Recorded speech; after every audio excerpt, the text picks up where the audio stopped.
Hello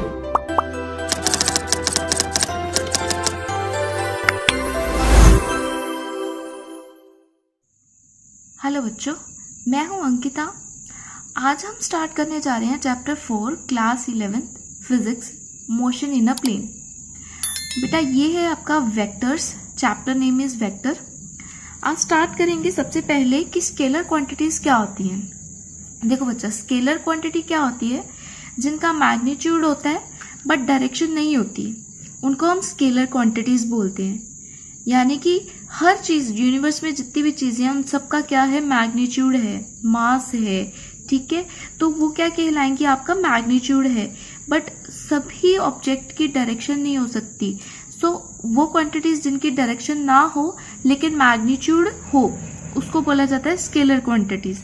जैसे कि मास, अगर मास की एग्जांपल है तो मास, जैसे मैं मान के चलती हूँ 5 kg मास, तो ये तो 5 क्या है? इसका मैग्नीट्यूड है। 5 क्या है? मैग्नीट्यूड है। लेकिन अगर मैं बोलूँ इसकी डायरेक्शन, तो इसकी कोई भी डायरेक्शन नहीं होगी। अगर मैं बोलूँ मास की कोई डायरेक्शन होती है? नहीं, मास की कोई भी डायरेक्शन नहीं होती। जैसे कि टेम्परेचर, अगर मैं बोलूँ 20 डिग्री सेल्सियस, तो 20 डिग्री सेल्सियस जो है वो क्या है? उसका मैग्नीट्यूड है 20, ना कि उसकी एक डायरेक्शन। टाइम भी आपके पास एक फिजिकल क्वांटिटी है जो हमें क्या बताएगी? एक नंबर बताएगी, एक हमें टाइम बताएगी, लेकिन एक डायरेक्शन नहीं बताएगी। तो इस तरह से हमारे पास स्केलर क्वांटिटीज हमने पहले भी पढ़ी हैं और आज थोड़ा सा इसको एक्सप्लेन किया है। अब नेक्स्ट में पढ़ेंगे हम लोग वेक्टर क्वांटिटीज क्या होती हैं। वेक्टर क्वांटिटीज ये वो क्वांटिटीज हैं जिनमें दोनों ही चीजें होती हैं, मैग्नीट्यूड भी होता है और डायरेक्शन भी होती है। बट एक चीज और है इसमें, ये ओबे करती हैं लॉ ऑफ वेक्टर एडिशन को। अगर ये लॉ ऑफ वेक्टर एडिशन को फॉलो नहीं करती, वो स्केलर क्वांटिटीज कहलाएंगी, वेक्टर क्वांटिटीज नहीं कहलाएंगी। तो याद रखना 3 चीजें हैं वेक्टर क्वांटिटीज में, जिन क्वांटिटीज का मैग्नीट्यूड होता है, डायरेक्शन होती है और वो ओबे करते हैं वेक्टर लॉ ऑफ एडिशन को, वही कहलाती हैं स्केलर क्वांटिटीज। जैसे कि डिस्प्लेसमेंट, अगर मैं डिस्प्लेसमेंट की बात करूँ तो डिस्प्लेसमेंट का क्या होता है? आपके पास डायरेक्शन भी होती है और डिस्प्लेसमेंट आपके पास डिस्प्लेसमेंट की डायरेक्शन भी होगी और बहुत मैग्नीट्यूड भी होगा, और ये वेक्टर लॉ ऑफ एडिशन को ओबे भी करेगा। जैसे फॉर एग्जांपल मैं अगर बात करूँ वेक्टर लॉ ऑफ एडिशन की, तो हमारे पास जैसे मान के चलते हैं कोई एक ऑब्जेक्ट है या फिर कोई डिस्टेंस है, यानी कि इधर से ए वेक्टर इधर को गया और ये बी बॉडी है जो कि इस डायरेक्शन में जा रही है। तो वेक्टर लॉ ऑफ एडिशन के according, vector law of addition के अकॉर्डिंग हमारे पास क्या होगा? इसकी डायरेक्शन अगर दिस साइड है और इसकी क्या है? उसके ऑपोजिट साइड, तो ये क्या होगा? माइनस होगा। तो ए माइनस बी, इसकी डायरेक्शन पॉजिटिव है और इसकी डायरेक्शन नेगेटिव होगी, तो ये दोनों एक दूसरे के ऑपोजिट डायरेक्शन में होंगे। तो डिस्प्लेसमेंट क्या कहलाएगा आपका? ये वेक्टर लॉ ऑफ एडिशन को ओबे कर रहा है, तो डिस्प्लेसमेंट क्या कहलाएगा आपका? वेक्टर क्वांटिटी कहलाएगा। अगर मैं वही बात करूँ करंट की, करंट देखो, करंट का मैग्नीट्यूड भी होता है, जैसे 1 2 3 करंट की वैल्यू है तो मैग्नीट्यूड भी होगा। और डायरेक्शन बोलो तो डायरेक्शन भी होती है। डायरेक्शन आपको पता है कि करंट की डायरेक्शन कहाँ से कहाँ को होती है? पॉजिटिव से नेगेटिव की तरफ होती है, पॉजिटिव से नेगेटिव जाता है, तो इसकी एक डायरेक्शन भी है, मैग्नीट्यूड भी है। फिर भी ये स्केलर क्वांटिटी क्यों है? ये वेक्टर लॉ ऑफ एडिशन को फॉलो नहीं करती। अब देखते हैं कैसे फॉलो नहीं करती। जैसे मान के चलते हैं हमारे पास एक करंट है +3 और दूसरा करंट आया 4, तो बेटा इसकी डायरेक्शन दिस साइड और इसकी डायरेक्शन दिस साइड, तो ये मिलकर क्या हो जाएंगे? एक पॉइंट पे समझ लो यहाँ आकर मिले और ये इस डायरेक्शन में चल रही है, तो इसका आपके पास वैल्यू कितना आ जाएगा? 7। हमने ये पढ़ा है, ये हमने क्लास 10th में पढ़ा है कि आपके पास करंट की वैल्यू कितनी हो जाएगी? टोटल यहाँ पे 7 हो जाएगी। जैसे फॉर एग्जाम्पल मैं अगर बात करूँ, यहाँ से इस तरह से आपके पास पानी आया, यहाँ से भी पानी की धार आई, तो ये दोनों मिक्स होकर क्या हो गया? जैसे फॉर एग्जांपल 3 है और ये 4 है वैल्यू, टोटल कितना हो गया? 7। इसी तरह से करंट होता है। तो ये देखो वेक्टर लॉ ऑफ एडिशन को फॉलो तो किया नहीं, क्योंकि वेक्टर लॉ ऑफ एडिशन तो बोलता है अगर ये इस डायरेक्शन में है और ये उसके ऑपोजिट डायरेक्शन में है तो ये दोनों क्या होंगे? ऐड नहीं होंगे, ये सब्ट्रैक्ट होंगे। तो a माइनस बी होगा, तो यानी कि 3 माइनस 4 होना चाहिए या 4 माइनस 3 होना चाहिए, लेकिन ये ऐसा कुछ नहीं हो रहा है। दैट मीन ये वेक्टर लॉ ऑफ एडिशन को फॉलो नहीं करते, चाहे इन दोनों, चाहे इसके पास दोनों ही चीज़ें, मैग्नीट्यूड भी और डायरेक्शन भी, बट ये वेक्टर लॉ ऑफ एडिशन को फॉलो नहीं करते। That's why these are the scalar quantities. I hope यहाँ तक आपको समझ लगा होगा। अब वेक्टर क्वांटिटीज की और एग्जांपल है जैसे वेलोसिटी, एक्सेलरेशन, फोर्स एक्सेट्रा। उसके बाद आते हैं क्लासिफिकेशन पे, क्लासिफिकेशन ऑफ अ वेक्टर। तो बेटा दो टाइप्स के होते हैं आपके पास वेक्टर, एक होता है पोलर वेक्टर और दूसरा होता है आपके पास एक्सियल वेक्टर।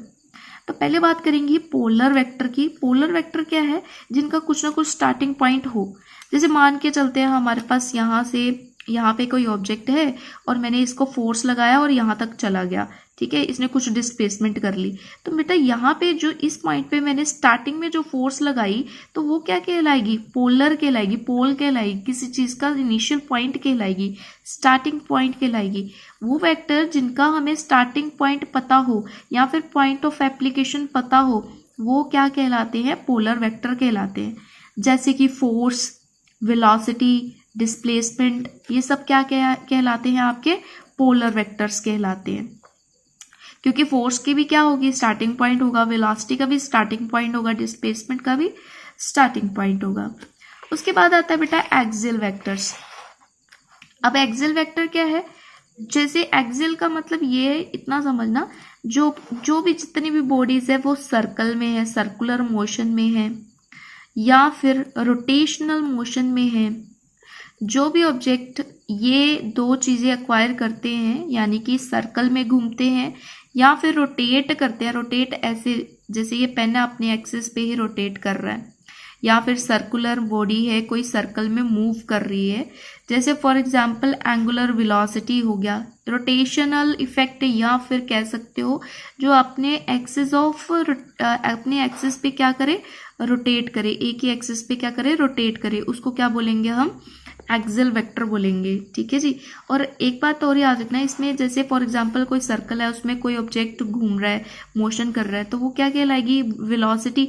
ऐसे तो हम अगर स्ट्रेट पाथ में जाए तो वेलोसिटी कहलाती है, अगर हम लोग सर्कल में घूमते हैं तो क्या कहलाएगा? एंगुलर वेलोसिटी कहलाएगी या फिर एंगुलर डिस्प्लेसमेंट कहलाएगी।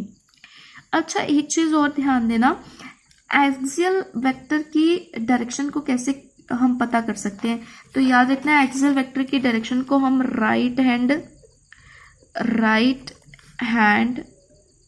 थंब रूल से पता कर सकते हैं। जैसे फॉर एग्जांपल हमारे पास में ये हैंड है, ये सर्कल है, अगर सर्कल में मोशन इस डायरेक्शन में हो रहा है, ये कौन सी डायरेक्शन है? This is the anti clockwise. जैसे, और ये कौन सा है आपका? Clockwise, this is your clockwise. जैसे फॉर एग्जांपल घड़ी किस तरफ को चलती है? इस तरफ को, घड़ी की सुई इस तरफ को चलती है तो वो क्या है? क्लॉकवाइज। अगर उसकी उल्टी डायरेक्शन में है तो ये एंटी क्लॉकवाइज। अगर इसका एरो दिस साइड, इस साइड को शो कर रहा है, ऐसे शो कर रहा है, और इसका ऐसे शो कर रहा है, तो मैंने अपना राइट हैंड लिया और देखो जो मेरे पास एरो की डायरेक्शन है उस डायरेक्शन में मैंने फिंगर्स को रखा, और ये जो थंब है आप देख रहे हो, ये थंब किस डायरेक्शन में शो कर रहा है? आउटवर्ड शो कर रहा है, ठीक है जी। ये किस डायरेक्शन में शो कर रहा है? आउटवर्ड शो कर रहा है। जैसे कि मान के चलते हैं ये हमारे पास बैंगल है और मोशन किस डायरेक्शन में है? ऐसे, इस डायरेक्शन में है, तो मेरे पास जो इसकी डायरेक्शन होगी, एक्सिस होगा, वो क्या होगा? आउटवर्ड। पेन जैसे बाहर की तरफ है, आउटवर्ड, एरो किस तरफ होगा? आउटवर्ड। तो इसकी डायरेक्शन क्या होगी? एक्सियल पोल की या एक्सियल वेक्टर की हमारी आउटवर्ड होगी, ठीक है जी। आई होप यहाँ तक समझ लगा होगा आपको। और इसकी क्या होगी? इनवर्ड होगी, क्योंकि अगर ऐसे है तो इसको उल्टा दो तो ये कैसा हुआ? इनवर्ड हुआ। तो ये इसमें आपकी डायरेक्शन क्या रहती है? इनवर्ड, और इसमें आउटवर्ड डायरेक्शन रहती है, ठीक है जी। अब नेक्स्ट आता है आपका modulus of a vector. Modulus मतलब किसी भी वेक्टर का मैग्नीट्यूड कैसे कैलकुलेट कर सकते हैं? जैसे ए वेक्टर ले लिया, उसका मैग्नीट्यूड में ये दो लाइंस ऐसे लगा करके हम उसका मैग्नीट्यूड पता कर सकते हैं या मॉडुलस फाइंड आउट कर सकते हैं। मॉडुलस या मैग्नीट्यूड बोलते हैं। अब इसको कैलकुलेट कैसे किया जा सकता है? जैसे फॉर एग्जांपल मेरे पास ए वेक्टर है, समझ लो x i cap plus y j cap. अब बेटा यहाँ पे एक और चीज़ आती है कि हमारे पास ये क्या है, ये मैं नेक्स्ट वीडियो में क्लियर करूँगी आपको। पहले आप ये देख लो, a is equals to x i cap plus y j cap. अगर इसका मॉडुलस कैलकुलेट करना है तो कैसे करेंगे, अंडर रूट लगा के इसका जो ये कॉफिशेंट है ना, कॉफिशेंट का स्क्वायर, और जो जे कैप, ये इसको कैप बोलते हैं, और ये क्या है, y का स्क्वायर, कॉफिशेंट का स्क्वायर। तो ये हम ऐसे मॉडुलस निकालते हैं। आई होप यहाँ तक आपको क्लियर हुआ होगा। आने वाली वीडियोस में आपको ये पूरा चैप्टर कंप्लीट करवा दूंगी मैं। और इसके रिगार्डिंग कोई भी डाउट हो तो आप कमेंट सेक्शन में कमेंट कर सकते हैं। और भी कोई फैक्ट आपको जानना हो तो आप कमेंट सेक्शन में बता सकते हो। और वीडियो को please like, share and subscribe करें। Thanks for watching my video.